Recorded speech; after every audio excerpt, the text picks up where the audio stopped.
It's been days since satellites spotted possible debris from Flight 370, and that time could have sunk or drifted far away into the ocean currents. Let's turn now to aircraft accident investigator Matthew Robinson.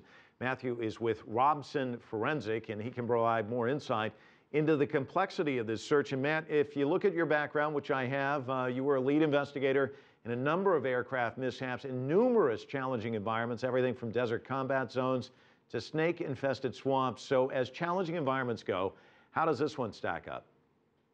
Well, I've been there out on the open sea searching for these aircraft, using the word long haul is exactly correct. There are essentially three searches that need to take place here. The first is just a search for surface debris. That's great. That starts to narrow it down. We get an area. At that point, I will bring an oceanographer into my investigative team in an effort to discern where these objects drifted from. That leads me to a suspected area of initial impact. At that point, the second search begins, underwater, towing a sonar device to listen for that underwater acoustic beacon. Those can only be heard underwater for about 2,000 to 6,000 meters. So again, it is another involved search. Hopefully, they'll ascertain the location of that beacon. That's great. At that point, you would deploy remotely operated vehicles, submersibles, in an effort to find or search for the rest of the debris that has sunk to the bottom. So these things, in my experience and the ones that I have been on, take about 2 to 3 weeks. That's for a small aircraft.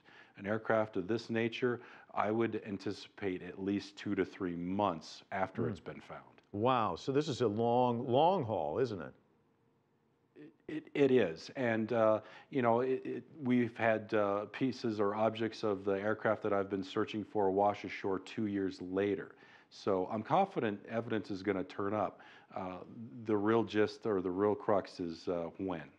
You know, Matt, for laymen like myself, this is a mystery within a puzzle. It's just such a confusing, confounding story.